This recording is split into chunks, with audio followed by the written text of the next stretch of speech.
Hello, Dragonlings. Am I live? I'm live. There we go. Okay. Hello, Dragonlings. Sky here. If you don't know me, I write urban fantasy under the name SD Hagus. And this video today, this live stream, is actually the second live stream I've done today. I did one earlier today. It was my write-in for November. Excuse me. Oh, man, that hurt. Had pizza for lunch. Leftover pizza from last night. But this live stream is a little different because we're not doing a write-in. We're not doing anything for November. Sort of. I'm going to be talking about 20Books Vegas 2018. For those who don't know, last week I've canceled my last two live streams because I drove from North Carolina to Las Vegas, Nevada for a conference that dealt with marketing and business and writing. And that's where I was for a full week. I was 3 days on the road and 3 days coming back, and then the conference itself was 3 days long. So that's what I've been up to the past few days or past week. And so I missed 2 live streams because I was on the road both those days. And this video is to make up for the videos I did not do this past week because I was still recovering and playing catch up from my trip. And what I wanted to do for this video was talk about that trip and how it went and what all I did and what I learned.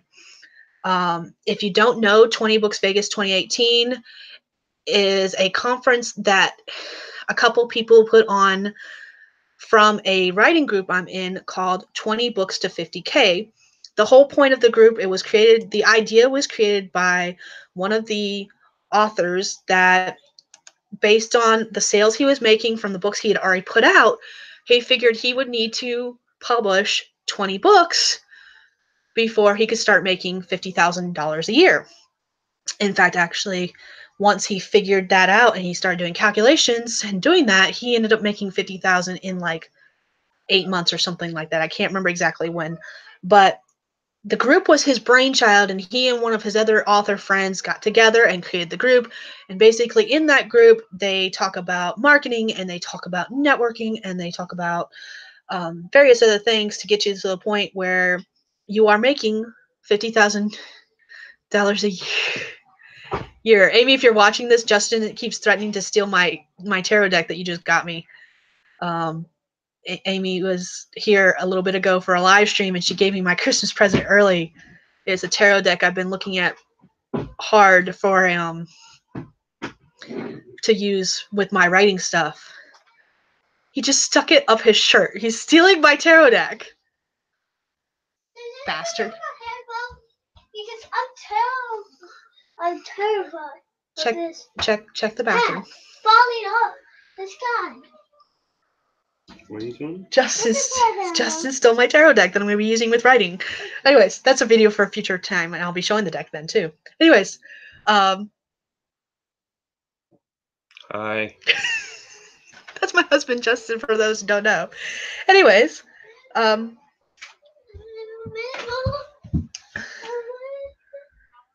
distractions are done. Sorry. Life happens even when you're live. I really do need that on a shirt, and I'll get it one day, and I'll be like, look, I got a shirt that says life happens when you're live. Anyways, okay.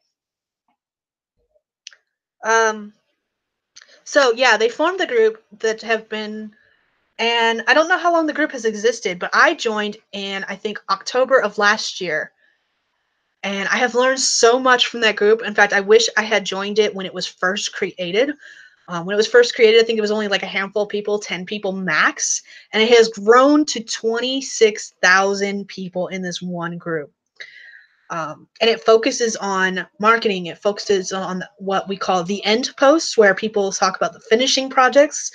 It focuses on tips and tricks for ads, whether they're Facebook, AMS, which is Amazon ads, and so on and so forth. Excuse me. But at some point, either last year or the year before, they decided to start throwing a conference. And last year, 2017, was the first year of the conference, and it was in Las Vegas, the first one. Since then, they have done one in London, and they are doing one in Edinburgh next year. Las Vegas is going to be an annual one. Justin's glaring at me because he really wants to go to the Edinburgh one because we are going to be spending time at a castle. I don't think he heard that part. I think they're spending time at a castle. There's at least castle tours going on. I don't know if they're actually staying at the castle or if it's a hotel. He wants to go to Scotland, which is exactly where Edinburgh is. But we can't go to that one because it's expensive. It's like $400 to go just for the ticket for the conference. And that's wrong too because it's $400 in pounds, I believe. And then you got to convert that to US dollars and it's a lot higher. But we don't have our passports, which is the main reason we can't go. And it's like not going to happen before. Yeah, it's not.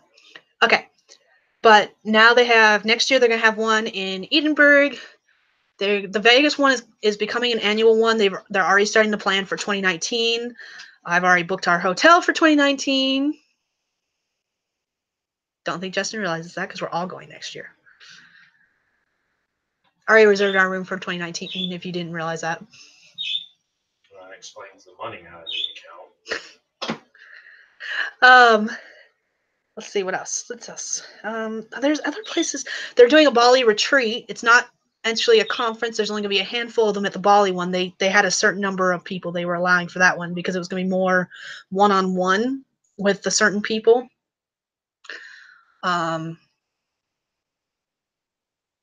So yeah, can't do that one either. That one was really expensive.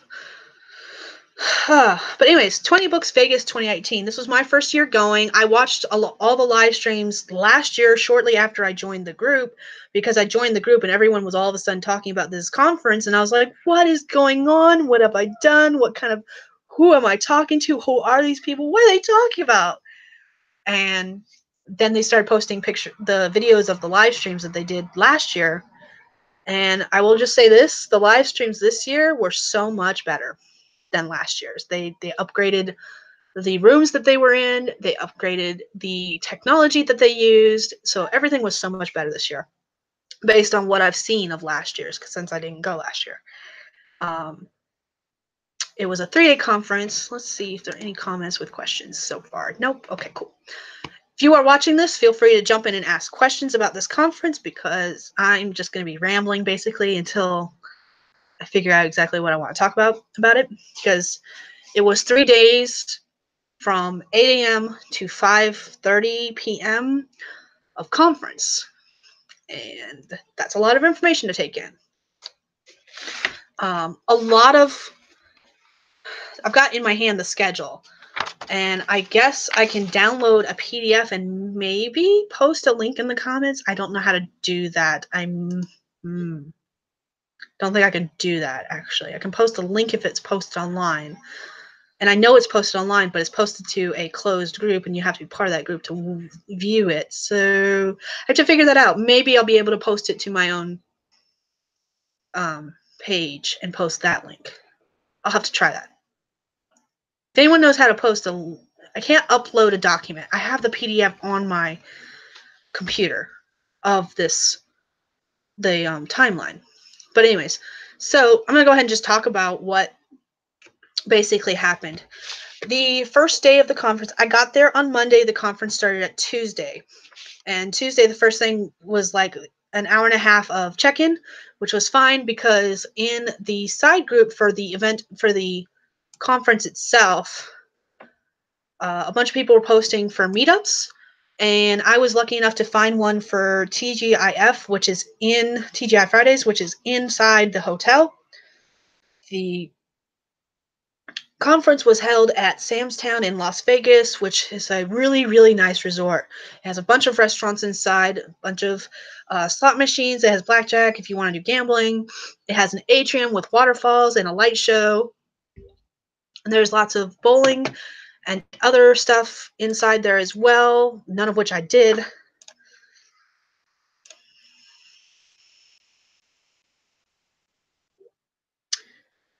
My computer's being a brat. Give me a second. I might have to eat.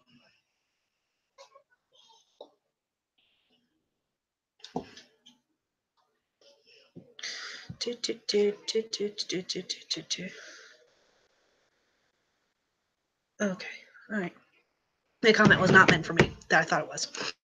Okay, or conversation, I should say. Anyways, so Sam's Town was really nice. The hotel that the conference was held at was extremely nice. And then, but I was lucky enough that someone from the group posted a message about getting breakfast. There was a $3.99 special at TGI Fridays, and they were trying to do a meetup. And then I met 7 other ladies Tuesday morning for breakfast. I'm losing track of days already. So the first day of the conference, I had breakfast with 7 other ladies of various genres, and we all had breakfast together at TGI Fridays. And then from there, we went to the conference itself, just down the hall, basically. And we got ourselves registered. And so the actual conference itself, after registration, didn't start until 9:30 that first day. The first thing was, I'm going to be looking at my printout of everything. The first thing was the welcome with Craig Martell and Michael Angeli. Michael Angeli is the brainchild of the group itself. He was the one that calculated and discovered he would have to publish 20 books in order to start making $50,000 a year. Craig Martell is his friend and the man who started doing conferences. He was like, hey, let's do a conference. Let's get all these people together in person, have some key speakers, and do that kind of stuff in person for conferences. So the main group is the brainchild of Michael Angeli, and the conferences are the brainchild of Craig Martell. But they were doing basically a welcome with an overview of everything that was going to be learned over the next couple of days, and a motivational speech, which was really cool. And I believe those were that actual welcome was live streamed. Currently, all of the live streams are in the closed group, 20 Books to 50K. As soon as I am done on here, I will go link that group. If you are not a part of it, you can join if you're looking at publishing. If you're not looking at publishing, it is not really a good group to join. If you're just writing as a hobby, it's really because that group focuses on marketing and it focuses on the business side of writing. It's really not a good group to join if you are just in this for a hobby. All of the live streams are eventually going to be over on YouTube, and I will have my vlog going up, I'm hoping next week, with everything that I did take video of, which was not part of the conference itself, because I didn't take any video of the conference itself because I was just there for the event and I wanted to focus on learning everything I could. But I'll have that vlog up sometime next week, hopefully. And I'm hoping that by then they've transferred all of the videos that they did live on Facebook to YouTube. And if that happens, I will link all of the live stream videos on my vlog. That's my goal. We'll see if it happens. So the first panel happened at 10:45, and it was from 10:45 to 11:30. And the panel itself was called High-Powered Authors. They had 5 authors who were all women go on stage and basically answer questions. It was moderated by Craig Martell. And the authors were Izzy Shows, Jasmine Walt, Michelle Maddow, Lindsay Baroker, and Martha Carr.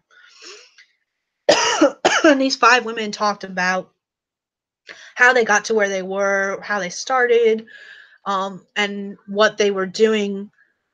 What they were doing to bring in the big bucks, because they are all basically making $50K a year.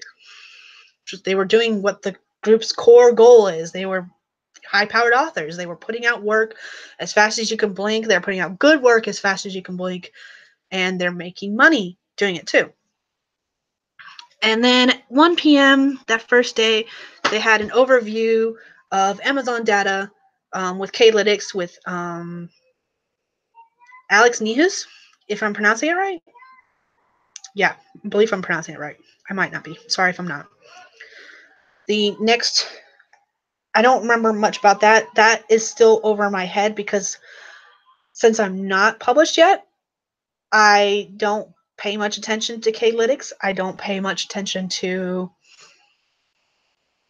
the KDP dashboards yet because I have nothing to go off myself to understand that. So while I learned a lot, I didn't retain any of that information because I'm not there yet. It's one of the reasons I'm very glad that all the stuff in the main room was recorded, because when I do get to that point, I'll be able to go back and watch it and all that fun stuff. I've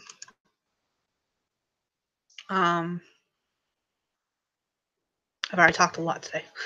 My voice is going out.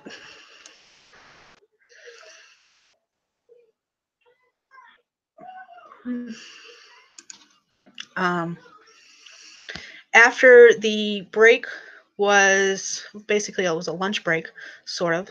Nope. After lunch break was before. Brian Meeks came on and talked about AMS ads. Again, that was all stuff that went over my head, but because it was recorded, it's information I can go back and read later. Or learn later, I should say. Watch later. There was another break. 2:30 was Chris Fox and Brian Cohen. So while I'm not published yet, this was actually a really good panel for me to go to. It was about cover, title, and blurb alignment.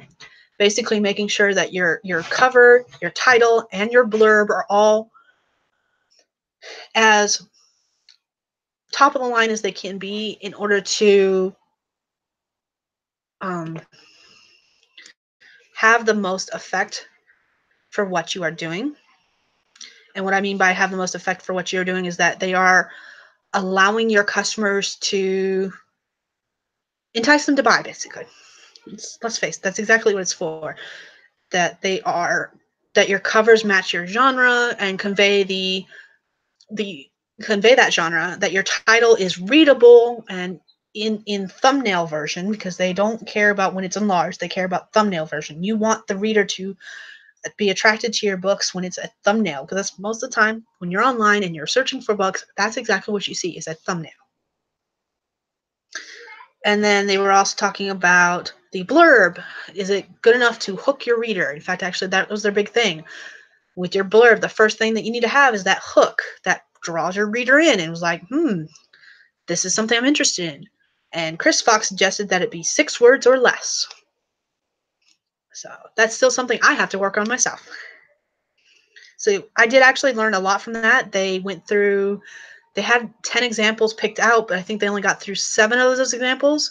But they picked books that were already published and started basically tearing them apart without tearing them apart, talking about what they would change and how they would change it in order to fix it, to convey the genre that the book is supposed to be, and fix the titles and and they don't mean by title. What I mean by titles is not the title name. It's how the font and the typography and how it's set on the cover in order to make it readable to the viewer. So that was actually a really good panel to go to. After that, they had 3 different genre breakouts, and I'm not certain any of these were recorded because I think the breakout sessions were not recorded. The one in the main room where all the recorded stuff was done, if it was recorded, was space opera. And then there was one for mystery and thriller and one for romance. I do not write space opera, so I didn't go to that one. I do not write mysteries or thrillers, so I didn't go to that one. I did go to the romance one, and they had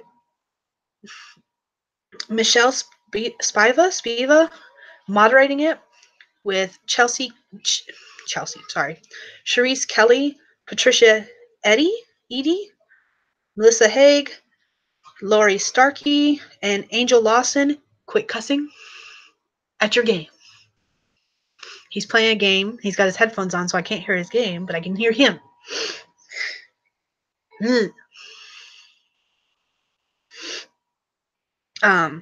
I had mixed feelings about this panel. Not because, and now I can't remember the full reasons why. I wish I had recorded my reasons why. I was fully ready to actually leave this panel when it first started, because it seemed like it was going to be one of those more interactive ones.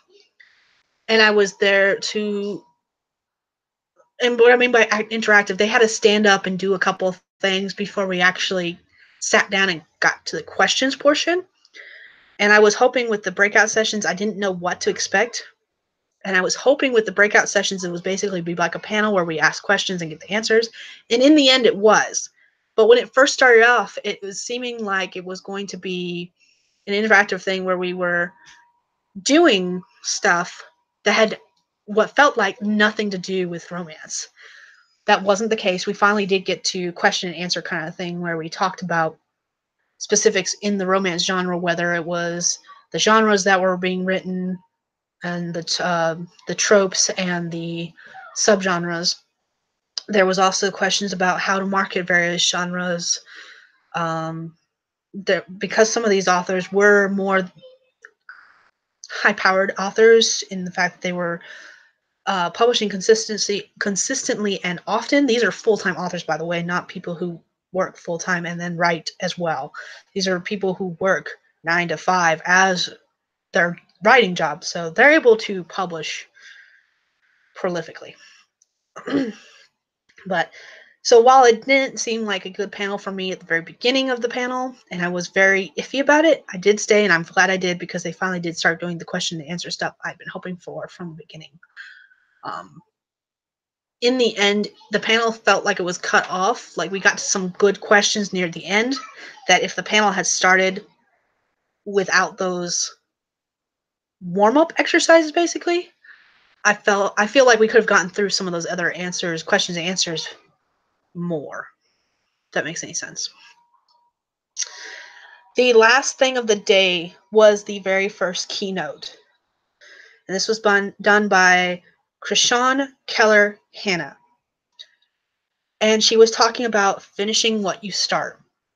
Or at least that's what the paper says. It's not actually, I feel like that should not have been the title of her speech. I think that's where she originally was starting to go with it. But by the time she finished her speech, that was not what she was talking about. At least that was not the idea that was conveyed to me.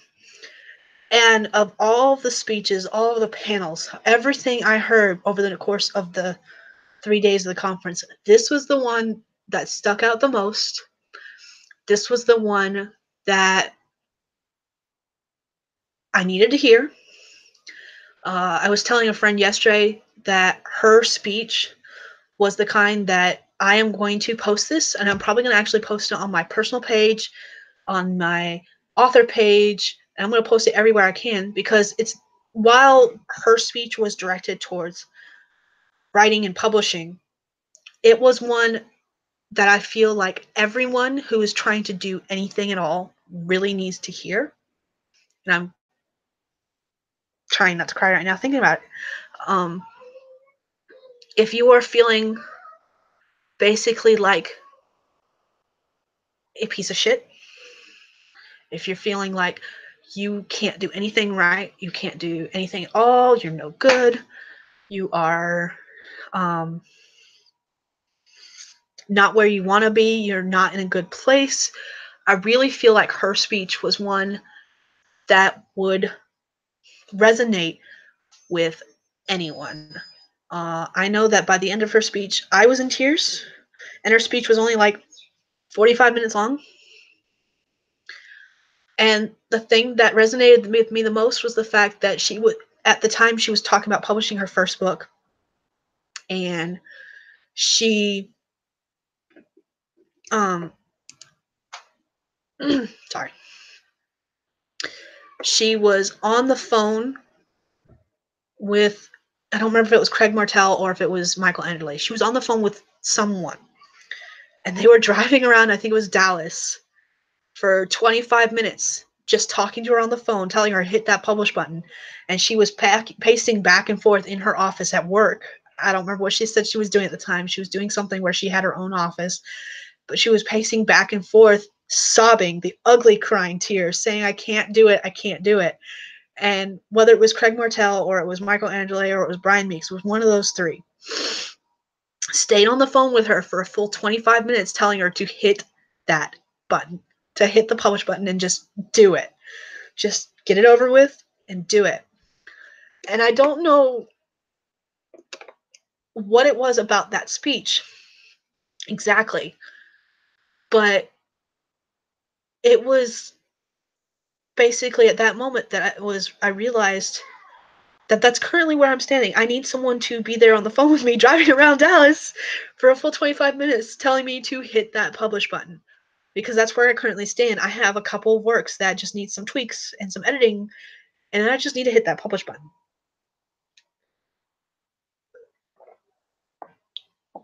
And her whole speech was about, it was leading up to that point where you hit the publish button.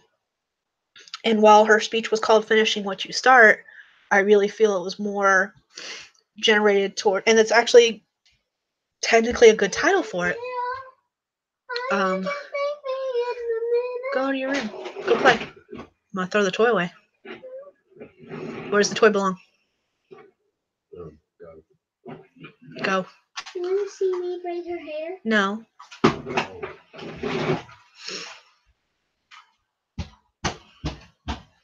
Life happens even when you're live. It's becoming my new favorite phrase. But I'm not going to spend too much more time on this speech, but this was the one that resonated with me the most the entire trip. It's the only one that made me cry, and it's the only one. It was the one I really, really needed to hear. And I'm really glad I was there to hear it in person, because later, not that day, I didn't end up seeing her that day, but later on during the course of the rest of the conference, I was able to meet her face to face, and I thanked her for making that speech, because it was one that I needed to hear, and it was one that I think a lot of people there needed to hear, honestly. And that's why it was the keynote speech of the day. So yeah, if you're watching this at all, Krishan, thank you so much for that speech. And I can't wait until all the live streams are switched over from the private Facebook group to YouTube, so I can link it down below, because everyone needs to hear that speech. So the end of the first day was right after that. Craig Martell came back on the stage and did the wrap up, talking about basically a summation of everything that had been talked about that day, and everything that was going to be. Excuse me, I keep burping. Sorry. The monster from that first stream is coming back to haunt me. Oh. It was a summation of the day, of all the speeches that had been done, all the panels that had been done, and then get ready for the next 2 days of conference, basically. The next day started at 8. The conferences started at 8. Gwen is singing very off-key in her room. I don't know if you can hear it, but I can hear it. It's making me laugh. The next day was the first day I really started switching around to a lot of rooms. So I went to, the first talk was done by Michael Laron, and this was actually a really good one. How to be part-time author and get full-time results. He talked about the fact that his schedule is insane. He works full-time. He's a father to a 4-year-old daughter. He's going to school to be a lawyer, and he still manages to write full-time. He does all of that. Oh my God. Like, seriously. And he says he does all that, and he writes full-time on his phone. On his phone, guys. He has an iPhone, which makes it a lot easier, because he says he has the Scrivener app, which only is available on iPhone. It's not available for Android, so I can't get it. Curses. He has the iPhone Scrivener app, and sometimes I don't remember if he said he did dictation or not. I think he does dictation. I could be wrong. But he said that he spends most of his time, his writing time is like when he's standing in the line at the grocery store, when he's sitting waiting for a meeting to start. But he writes on his phone. That's insane. But he's getting books out. And just hearing about his schedule and how insane his schedule is. He talked about his routine from the time he gets up to the time he goes to bed. Makes me feel like an idiot, honestly. I don't know what the fuck I'm doing with my life compared to him. Holy shit. The next Okay, so the next one I went to was in a different room. It was Matt Sampson. This one was not recorded, and it will never be recorded. Anything like this in the future that they do at the conference will not be recorded because they don't record these kind of things. And that was with Matt Sampson, an IP lawyer, talking about the legal aspects of self-publishing. And I'm glad I went to this one, but at the same time, I'm upset by it. And the reason I say that is because I think I would have gotten more information out of the one that was live streamed that I watched later that evening, because the one I went to about the legal aspects of self-publishing was supposed to go over so much more than actually went over. From the moment we got in there, it was very crowded. A lot of people knew that because the other one was live streamed, they could watch that one later. So they did kind of what I did, and they went to the IP one. Which is not a big deal, except for one problem. From the moment we got in there and he started talking about legal information, he started with the basics and going over stuff, and then people automatically started asking questions.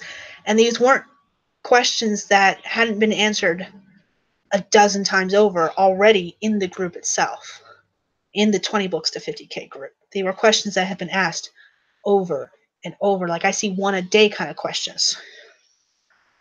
And he had a whole bunch of slides that he had prepared to talk about that we had access to, because any of the pamphlets, any of the slides, any of the presentation material that would be being used during the conference was emailed to everyone ahead of time so that we could print them out if we wanted them for ourselves. In fact, I have a whole big book of information of stuff I printed out.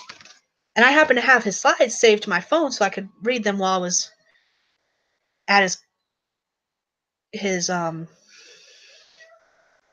speech, his presentation. There we go. That's the word I'm looking for. He didn't get through those first 3 slides because as soon as he started explaining the baby basics, he kept getting more questions about the baby basics. And we spent the rest of his presentation that he was trying to get through to the slides that he had talking about and answering questions that had already been answered a dozen times in the main 20 books to 50K group. So, and they were all the information being given was either stuff particular about a particular case because it was based on state laws, or it was information that is so generalized that it's information that is easy to find out with a quick Google search. And I was very disappointed with that presentation, not because of what was presented, because we didn't even get through what was supposed to be presented, but because so much time was spent answering basic, simple questions that I felt could have been answered well. Like, I felt like anyone who has any interest in publishing should have already researched themselves before coming to this conference or before coming to this particular presentation. Like, it was very simple. Like, someone literally asked, what is a copyright? Like, that's the kind of questions I'm kind of talking about. The very, very simple questions that were asked. And if he'd gotten to the information that had been on his slides, I feel like the presentation would have been so much better. But he never got to have the stuff on his slides because of the questions that were being asked. He was very patient. I will give him that. He was a very patient man with everyone asking questions. And he was willing to answer those questions. But they just took up so much time that they ate away at his presentation time, and we didn't get to finish. So that was kind of annoying. The next 2 presentations happened at the same time as another one I wish I'd gone to. The one I wish I'd gone to was held in the same room where the legal aspects presentation was, and that was with story structure, with Joe Nassis, if I'm pronouncing it right. I wish I had gone to the story structure one. Instead, I went to another panel, another 2 panels that were shorter that took up the same amount of time as his one panel. And yeah, it was okay. The ones I went to were good. They were with Kristen Catherine Rush about short stories. And I'll admit I learned a lot. I used to write a ton of short stories. I used to write several short stories a month. In fact, in 2010, I had a short story challenge where I wrote a short story a week. And I need to get back in the habit of writing short stories because she has over 400 short stories published. She aims most of them towards traditional publishing magazines. And she uses those to drive traffic to her novels. And she has over 400 short stories written and published, whether they're on her blog or in magazines. And then that all drives traffic to her novels. And she has 20 plus novels out, 200 plus. It's either 20 or 200 plus out, novel wise. So that's a lot of books and stories. That's a lot of stories, whether they're short stories or novels. That's a lot. And one of the things that she talked about that was very interesting to hear was the fact that one of the reasons she aims towards magazines where there are short stories is the fact that a lot of magazines for a small half-page ad cost $200 to put your ad there. I worked for the newspaper at my high school for a semester. I did a semester of journalism. And a half-page ad was like $50 for a paper newspaper. Very crappily made newspaper, by the way. The print was smudged and all that fun jazz. But it was $50 to advertise in black and white in our school newspaper for half a page. And I think it was $75 for a full page. If you're going to go half page, you might as well go full page because it wasn't that much more. So $300 in a magazine is a lot of money. And she talked about the fact that using short stories and publishing short stories in magazines was basically like having pages worth of $300 ads, and you're getting paid for it. Because most magazines pay you when you have your short story published in their magazine. Pay $300 for a half-page ad, or publish and get paid yourself. Maybe you're getting less, but still, and you get 5 full-page ads. Get my point? Get my point. And that's what her main point of her speech was the fact that you use your short stories as advertisements. Those readers are going to read those articles anyways. They're going to read those stories anyways. And they'll be like, I like this. I want to find more by this author. And then go to your website and see you've written novels and be like, I like this. So there's that. The next one was Dave Chesson, Deep Dark Secrets of Who. Okay, so originally that was supposed to be Dave Chesson. However, Dave could. Hold on a second.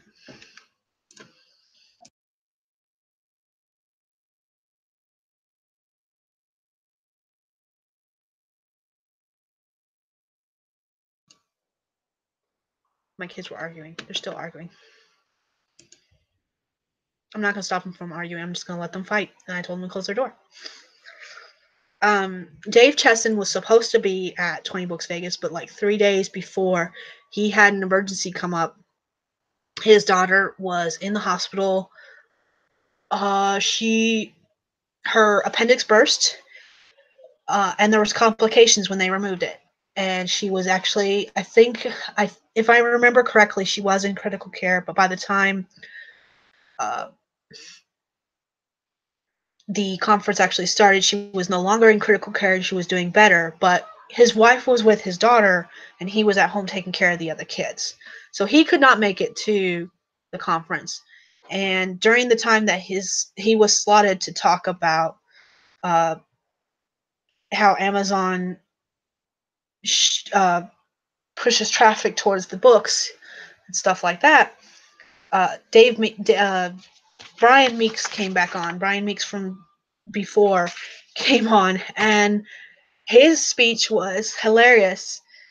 His opening was the fact that he was talking about being a data guy and using data in order to data in the dating industry. And it was just, I don't remember exactly what he was talking about or what point he was trying to make in the 15 minutes he was speaking. 30 minutes he was speaking. 30 minutes he was speaking. I just remember that it was hilarious to me because the way Brian Meeks delivers what he's talking about, he's definitely a data guy. He's definitely a numbers person. It gets him excited. And he was talking about it in a way that even someone like me who doesn't like numbers can understand it. And he was using real life explanations to combine the ideas. It was really cool. Again, that was one that was live streamed, and once they have all the live stream stuff onto YouTube, I will have links to every single one of the live streams on my page. The next speech that day was by Richard Fox, 10 Tips to Improve Your Indie Mindset. I didn't go to that one. That was one of the live streamed ones, but I didn't go to that one. I went to the one about audiobooks, which was moderated by Steve Campbell. They had Emily Beresford, who is a narrator, Troy Oate, who works in production, Victoria Gherkin, who works for Podium, and Will Diggs, who works with Findaway Voices. And I'm probably pronouncing all those names wrong, and I'm so sorry. So sorry. Justin's over there sisking at me. I butcher names. I apologize ahead of time. I will always get names wrong. I'm sorry. But I wanted to go to the audiobooks ones because while I don't have anything published yet, I know that I will be doing audiobooks. That is in my future. I know way too many truck drivers, and they don't read ebooks. They listen to audiobooks. That's what they do. They spend hours driving in their trucks, and they listen to audiobooks. So audiobooks, if you don't have audiobooks by now, by the way, you are missing out on a huge market because there's audiobooks in every truck stop. I don't mean gas station. I mean truck stops. Every truck stop in America, every truck stop I have ever stopped in now carries audiobooks. Audible has their subscription fee where you pay $17 a month, and you get a credit which you can use towards any novel. And a lot of the people I know who do that get a 30+ hour book, use their one credit that they paid $17 for, and that book maybe was $30 originally priced. So I'm a very big fan of Audible. On my way back from Vegas, I listened to 2 audiobooks, one the first day, one the second day. I kind of mentioned that in my live stream before, actually, sort of, because I talked about the fact that I just finished reading American Gods by Neil Gaiman. Guess what audiobook I listened to on the way home? American Gods by Neil Gaiman. So knowing what I know about the audiobook market just as a user myself, and knowing how many people are out there who are driving trucks. Truck driving is a very big industry across the United States. I mean, can you go one day without passing one 18-wheeler? Seriously, can you? No. I can't even go down my road, my home road, without passing one 18-wheeler. Because there's one at the end of my road. Anyways, get back on track. So there's a very big market for audiobooks, and not a lot of people explore it yet. And I understand the reasons why, and I didn't know those reasons why until I went to this class. They talked about what goes into the production of an audiobook, and the fact that not only is it about the voices and the music, if you have music in the background or if you have multiple voices. They talked about the fact of they went over some of the costs, and they went over the variances of going straight with AMX, which is Amazon's version of publication with audiobooks. You use Audible, but you publish your audiobooks through AMX. And then Podium is a publishing company that publishes strictly with Audible, AMX. But they are a audiobook publishing company, so it's a little different. And then Findaway Voices is another audiobook publisher, basically, that puts your audiobooks out on Amazon, and I think it's not iBooks. whatever Apple's version of audiobooks is. They're there. And they do it through other various audiobook users. I only really know anything about Audible because that's what I use as Audible. I'm an Amazon fan. I'm sorry. I'll be going wide with my books, my ebooks, and my paperbacks. But I haven't decided what I'm going to do audiobook wise just because of how much stuff goes into it. And I'm not there yet. Not there yet. Excuse me. So I learned a lot from that class about what goes into an audiobook. The one thing I wish they had gone more into, they went into a lot of discussion as far as audiobooks goes with the cost, and especially like not doing it yourself because of those costs. But the one thing I wish they had gone more into was the fact that anyone looking into doing it themselves, what goes into the production of making it yourself as far as like the equipment needed, the fact that you need a soundproof room, because I haven't gone back and listened to one of my own live streams in a while, but I'm pretty certain there's a bunch of background noise. Even if it's just not even my husband, who just freaking grinned at me like a canary cat with a canary. He just gave me a shitty grin. I'm not even talking about that. I'm not even talking about the kids in the background. I'm talking about, let's say you are alone in a room. Even if I was alone in here, you would still hear the electronics in the background. There might even be feedback from my own camera right now. I don't know. Like I said, it's been a long time since I've watched my own live streams. I don't remember what all kind of feedback comes in. But when you are recording for an audiobook, you don't want any extra noise, no background noise. Not in the audio files. If you want music, you add that in later in post-production. And that's something I wish they had gone over more. It's actually one of the reasons, like, I've had several people ask me why I will not make my own audiobooks. That is the reason. Because I do not have the right setup, the right equipment, right anything to do my own audiobooks. Because they will sound like crap. My files will sound like crap, and I don't want them to sound like crap. I want them to sound good. Let me hire some experts to do that, please. But anyways, the next one was another set of breakouts and roundtables. In the main room, they had military science, fiction. I am losing my voice. I'm gonna have to go through this quickly so I can keep my voice. I don't want to lose it completely. I stayed in the same room I'd been in for the audiobooks because they were doing a fantasy one. And then the last roundtable was dictating for greater production.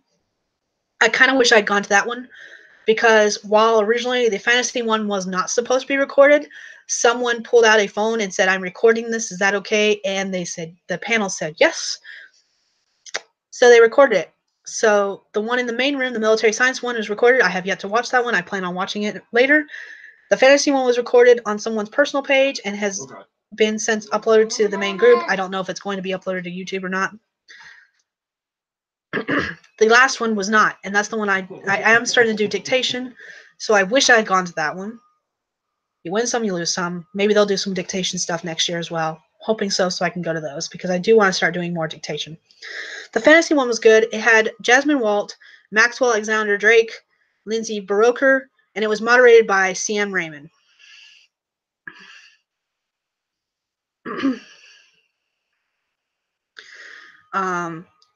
If you've watched my channel for any amount of time, the name C.M. Raymond might sound familiar to you.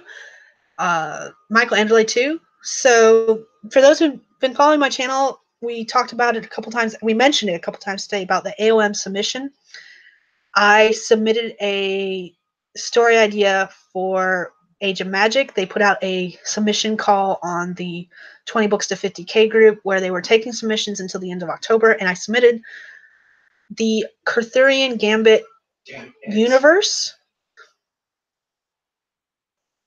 Was created by Michael Anderle, the brainchild of the group itself. But C.M. Raymond is one of the two main authors who did the first arc in the Age of Magic series, which is in the same universe in a different time period. And C.M. Raymond was moderating the fantasy panel. It was a good panel. I don't remember a ton about it. And I lied. This one was not recorded. I don't think anyone recorded this one. There was another fantasy panel that was recorded later on day 3. So I lied about that. I'm sorry. They went into, each of the authors writes a different subgenre of fantasy, and so that was interesting to see. Is the questions that were asked were the panel. Each of the authors on the panel gave various answers that were specific to their subgenre, and that could be completely different as a whole. So that was really interesting to go to for that reason. Mommy, Yes, kiddo. where's Daddy playing? I don't know. You'd have to ask Daddy, and I'm on live stream, so be quiet, please. Okay. After the roundtables and breakout sessions, ow, my elbow popped. If you were not here for my earlier live stream, the reason I keep moving very weirdly and arching my back against the window behind me and all that fun jazz is I have a knot in this shoulder, my right shoulder, that has been killing me for the past 2 days, and it's very uncomfortable and very painful, and so I'm moving around and sitting funky and doing all this fun jazz because it's relieving some of the pain. So I apologize now, since I didn't do it earlier. I should have done the apologize ahead of time thing, because I hurt a lot. I'm not Daddy. What? Take a bath. No, go away. I'm doing a live show. Go now. 1. Come on, Grace. Go. Go. Thank you. Come. Um. Come. 1 second. Come. Girls. 1. Graceland. 2. I better not get to 3. You're not gonna like me much if I get to 3. Wait, I have to find my green marker. Oh, okay, I have that. Life happens even when you're live. There was only 2 more sessions of the day, really, and that I went to. The next one was in the main live room, which I will, again, once they have all the stuff on YouTube, I will link it. I will have all the links to anything that was recorded that is posted to YouTube. As soon as it's on YouTube, I will have links to it, all of them, separately. Or if they have a playlist, it would be even better. I can just put the playlist. I'm hoping that's what they do, actually, is just a playlist, so I can have one link to that whole entire playlist, and you can pick and choose what you want to watch. But the next one was from Michael Cooper. Again, it was over my head because I'm not at that stage yet. It was about advertising and marketing. It was still interesting to go to because I did learn a little bit. I didn't retain any of the information, but because it was recorded, I can go back and watch it and be like, oh yeah, that's what he talked about, and that makes sense now, kind of stuff. So that was really good to go to, even though it was new. But the last speech, again, it was kind of like the keynote speech yesterday. It was something I needed to hear and didn't know I needed to hear it, kind of thing. And it was Michael Enderle himself coming onto stage and talking about James Patterson. And he really looks up to Patterson in a lot of ways, because right around the same time he looked at starting his publishing career, James Patterson was already, he's making bucos of money and he's publishing a fuck ton of shit.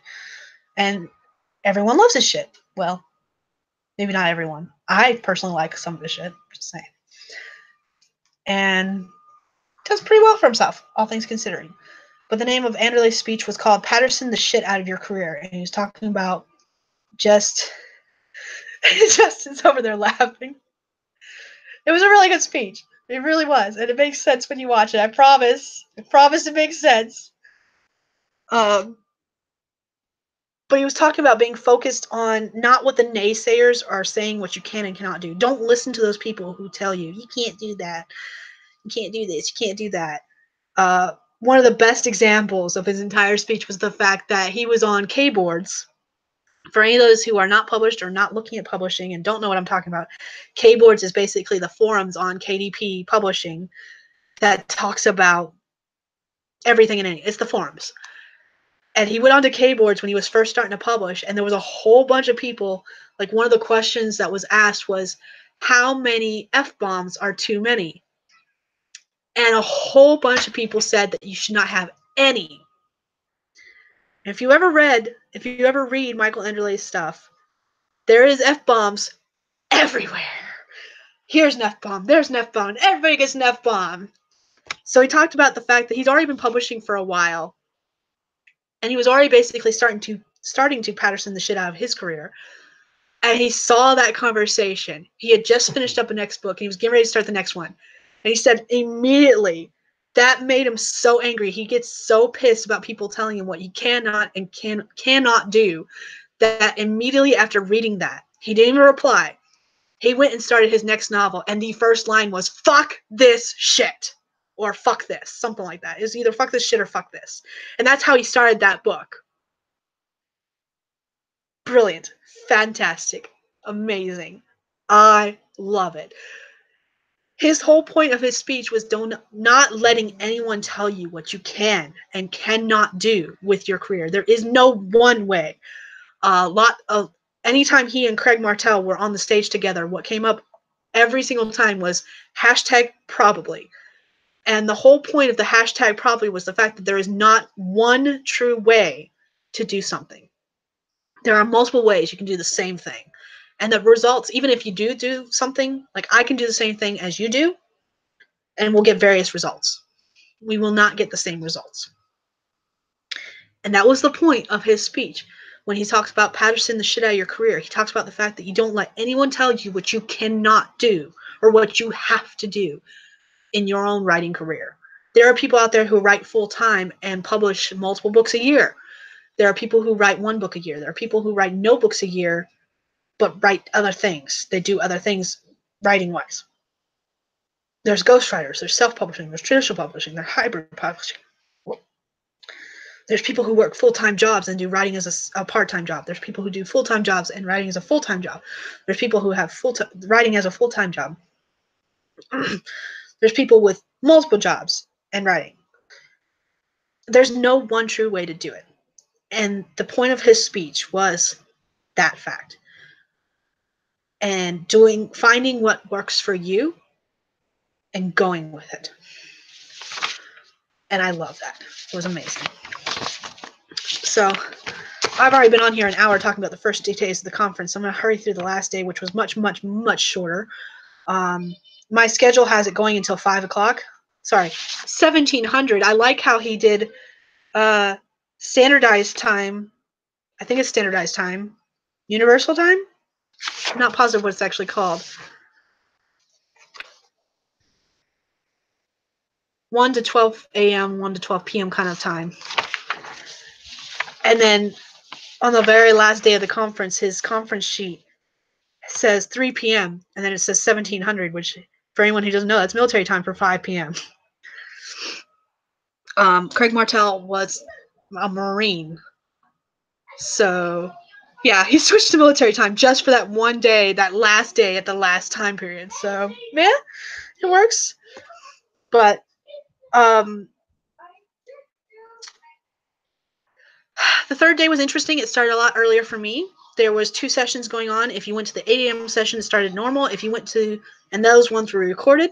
If you went to the one that was not recorded, and this is the one, we tried to convince Craig Martell to switch them. And what I mean by switch them is we wanted the one to be recorded when it wasn't. And this is where things started to get recorded, like, and I'll explain that in a second. So the main one was about BookBub, the one in one of the rooms that was not being recorded. It was Martha Carr, who had been in the high-powered author panel that first day. She had a session. Hers started at 7:45 instead of 8 a.m. You had to get there a lot earlier. And actually, the schedule itself says, "How bad do you want this info?" And she was talking about launch day marketing. And that session got recorded because she handed her phone to someone in the audience and said, "Can you live stream this on my channel?" And then a couple other people were recording it as well. So I know that one got recorded. It's at least recorded on Martha Carr's page. And I think it was recorded. I think one of the other people who was recording it recorded it straight to the conference group as well, though I could be wrong about that. I know it was recorded 2 places specifically, and then there was other people recording bits and pieces, probably for themselves. She went over baby basics of rapid release. And then she went over what she does for her publishing. Again, she does rapid release, which is what I'd planning on doing, but she does it differently. And the way she does it, I will not go into because she talked for over an hour about this.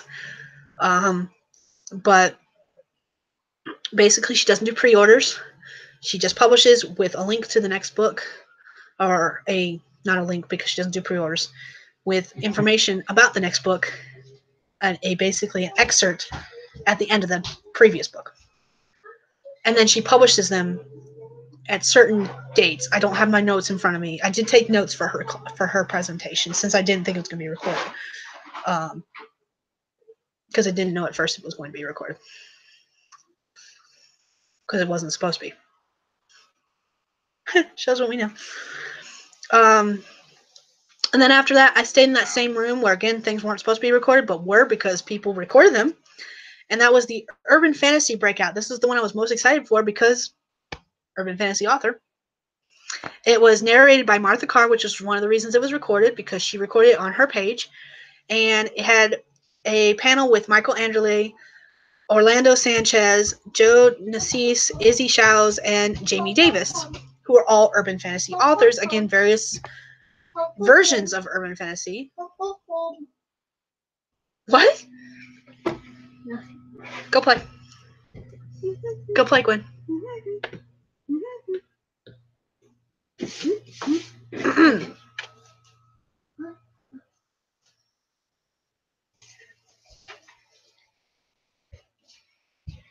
Okay. So again, this one was recorded at least on Martha Carr's page. I believe it was also recorded into the 20 Books group, but I'm not positive. Martha Carr and Michael Anderle have been friends for forever. They work well together. They publish books together. And so they were jabbing at each other all day long. It was hilarious. And then the others joined in too at the end. But they went over a bunch of things. Martha Carr had some interesting questions that was all generated towards the urban fantasy genre, various things that work, the tropes, the what things have to be in urban fantasy in order for it to be urban fantasy. It was just a very interesting panel to go to. I'm very glad it was recorded because I can't remember much of it. All the ones that I knew were recorded, I can't remember for some reason. I don't know why. I remember the ones that weren't necessarily recorded. And maybe that's why I remember them, because I was like, I need to retain this information because it's not being recorded. Justin's giving me weird looks.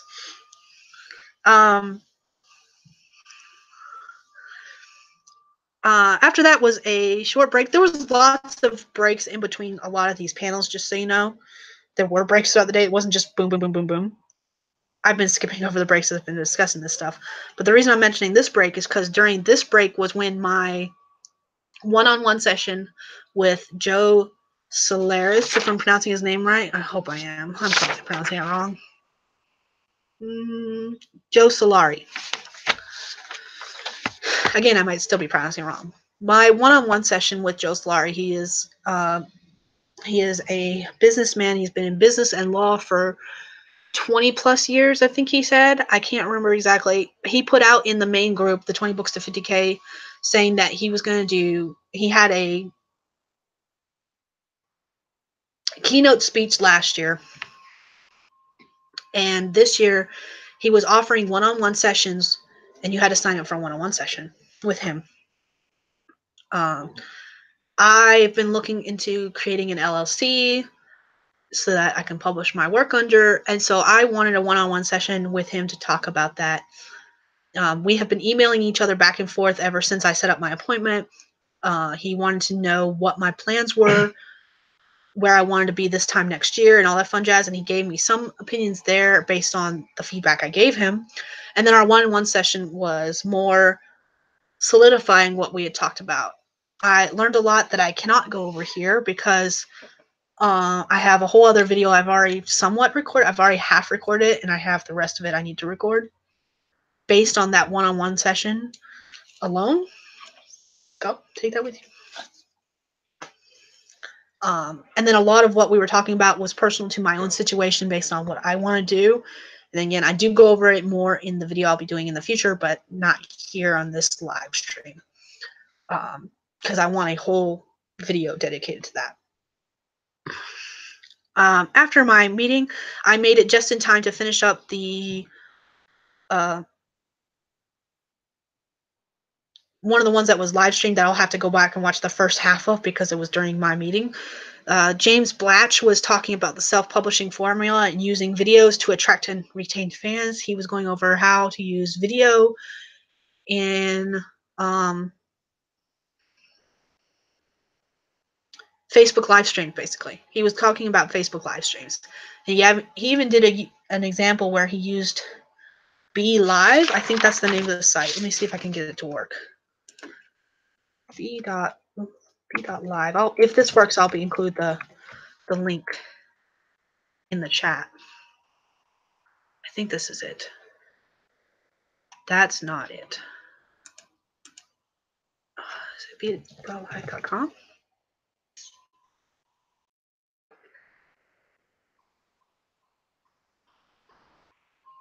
That's not it either.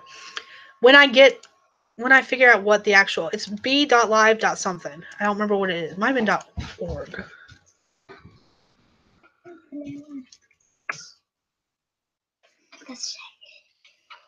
Yeah, my pen stopped working. I didn't check half yours off, just so you know. I checked off 2. Go. That's the pen that stopped working. Go. Okay, that's not it either. This might be it. be.lives.tv.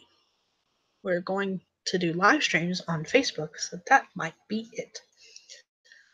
Again, I have these notes recorded in my phone. That's not it either. That takes me somewhere else that I need to translate from Japanese. Okay, that's not it either. I will go grab my notes at some point, and I will put the link in the description below. Not right now. Okay.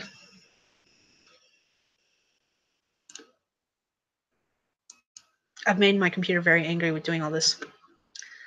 But he showed us an example, and he actually got Mark Dawson, another author who lives in the UK and was not able to come to the conference. They chatted live, and we were able to see them chatting to each other live using the stream. And he was talking about using live streams on Facebook to do readings, to do excerpts, to do interviews. And the fact that you could do, as long as you go below, you can do two 20-minute videos for free. And then they have another option where you can do longer videos or more videos. And it's only like $12 a year, $12 a month or $12 a year. It's one of the two. Again, still very cheap. And it was very simple, and you can include a lot more stuff than you can include with the live videos here. Like you could have text boxes across the bottom that talked about, you could put, like, if you were doing an interview with someone, you could put who they were and then any questions you might be asking. And you could have them on a timer so they pop up whenever you want them to, and you could change them out. It was really interesting and really cool. Basically, the little bar at the bottom worked like Google Hangouts used to, where we used to be able to put, if we were on Google Hangouts, we could put our name at the bottom. The Google Hangout bar tool no longer works on YouTube, and it sucks because I want my name here when I'm doing live chats with other people. Sucks. So yeah, I caught the tail end of that one, saw his live presentation where he actually made the site work, and again, I will get that link up when I can. The last real thing panel-wise was the Going Wide panel. It was a round table with Dan Wood from Drafted Digital, Christine Monroe from Kobo, Damon Courtney from Book Funnel, and Kinga Gentitix from Publish Drive.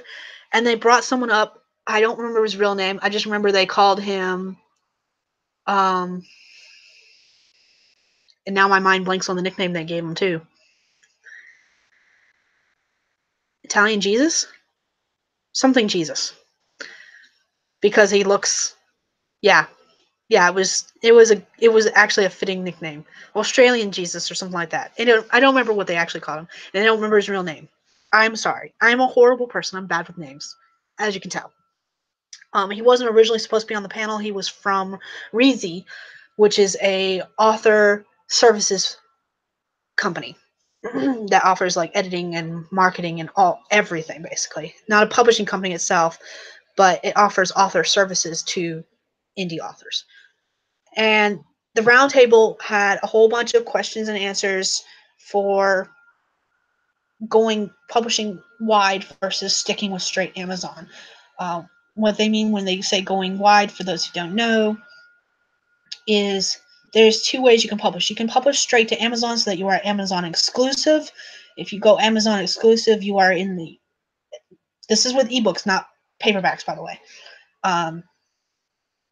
If you are Amazon exclusive, you publish only to KDP, which means your ebook is not available on iBooks, iTunes, I don't know which it is, Kobo. No other ebook company will have your book other than Amazon. You are strictly with Amazon. That puts you in their KU, which is Kindle Unlimited. It allows you to have 5 days free with Amazon. You can post your book for free up to 5 days for like specials and stuff.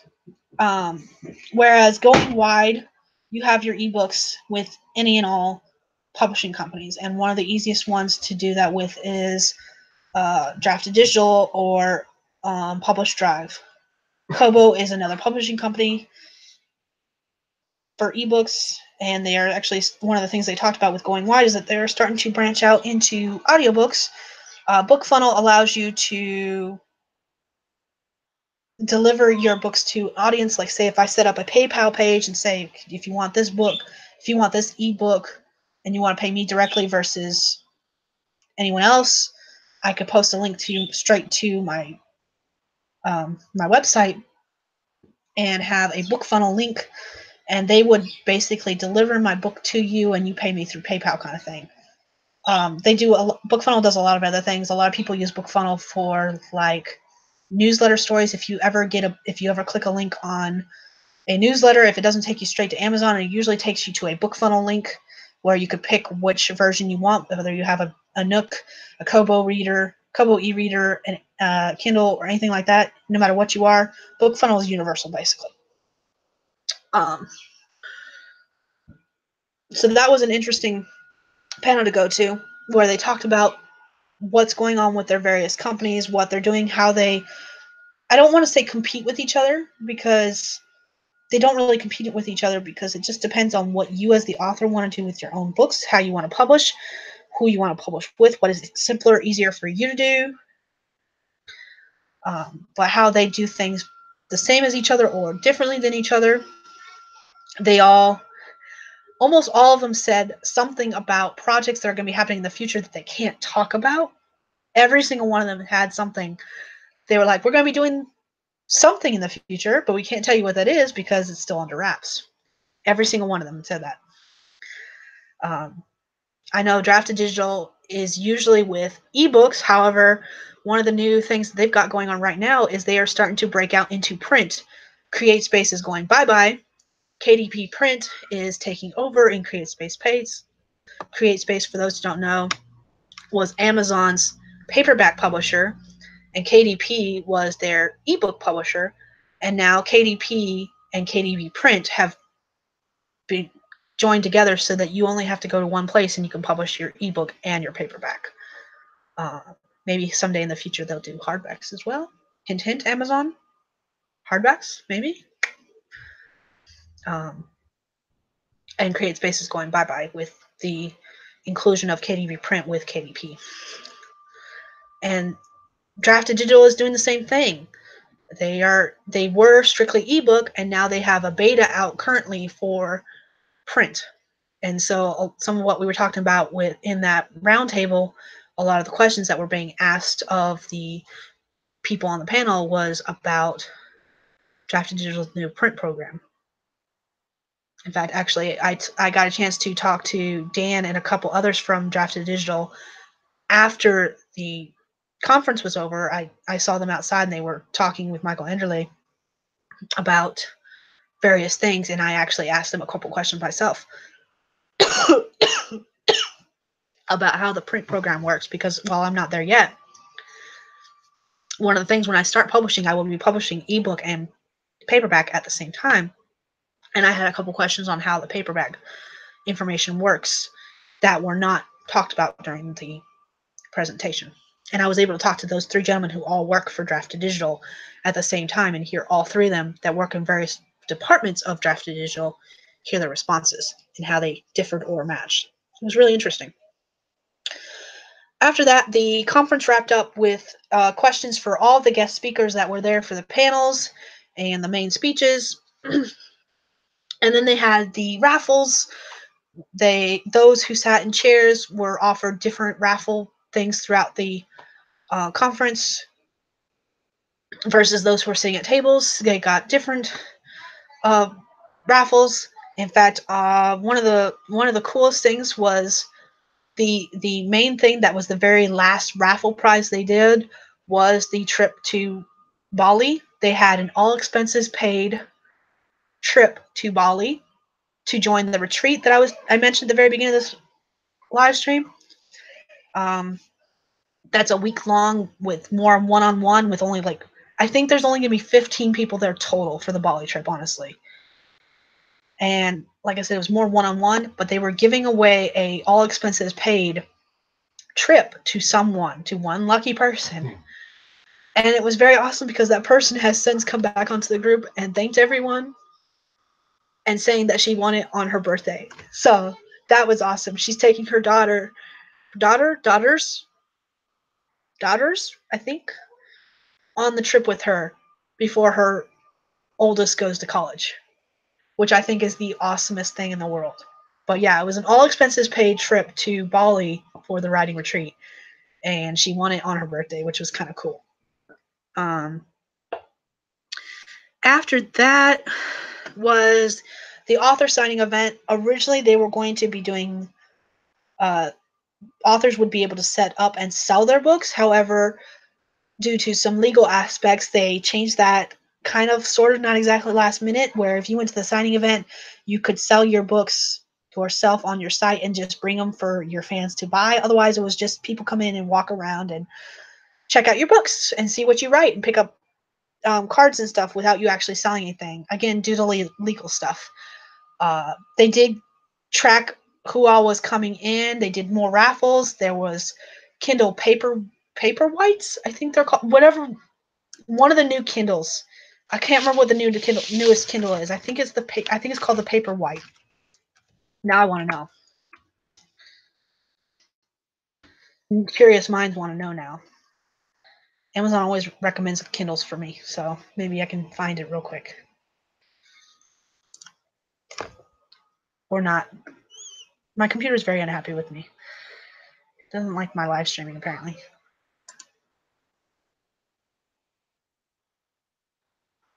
But I want to say it's the Paperwhite. I'm not positive.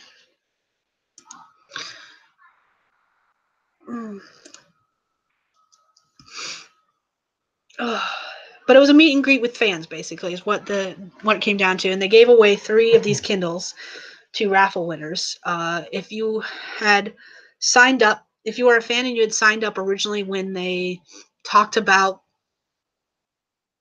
doing it as a book selling event, back then there was a fee for anyone coming in. It was only $2. But because they paid that fee, they got extra tickets. I think they got a total of 3 tickets versus 2 tickets. And so that gave them more chances to win the raffle. I don't remember exactly how that worked. I just remember it did. So yeah, there's that. That was interesting. I signed up as a volunteer for that to help out since I don't have any books out. There was no reason for me to be setting up with a table. And our job was basically to meet and greet people, get the room set up for the authors, and get them out to where they belonged. At one point, they had a creepy guy up here. He wasn't part of the conference itself. He hadn't been.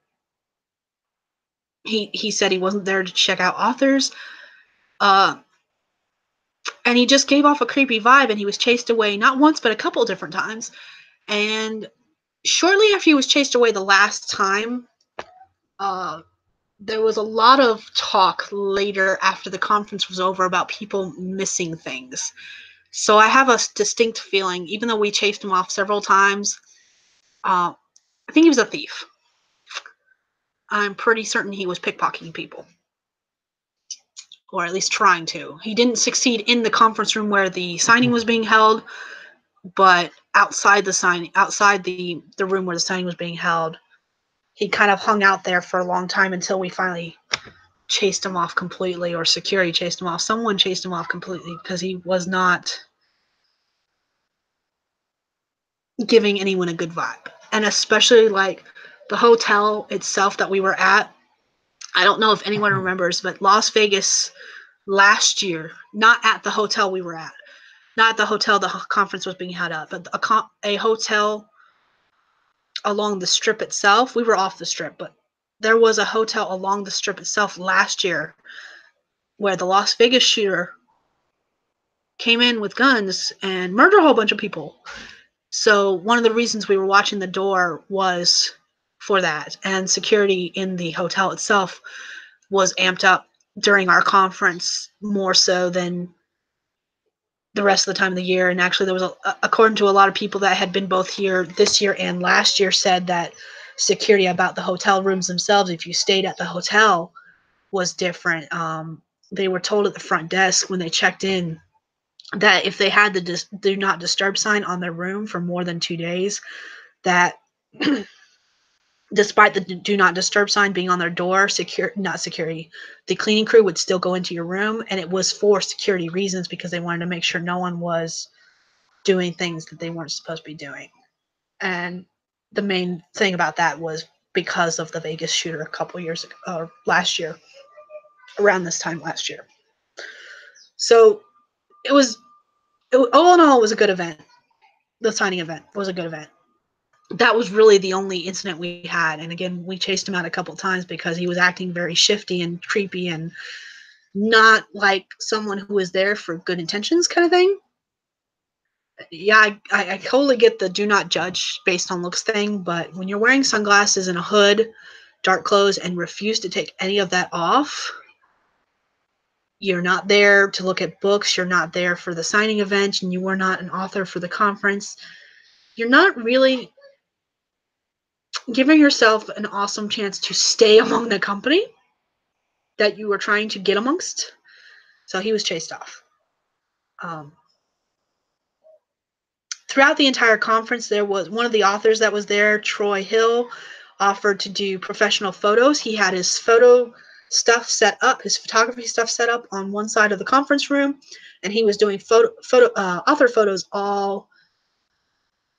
I keep trying to say weekend, even though the conference took place during the week. During all 3 conference days, he was offering free photos. I got my author photo taken. I'm not happy with any of them, but that's more because I don't like myself in photos anyways. I did choose one, and I will be eventually updating all my author stuff with that photo.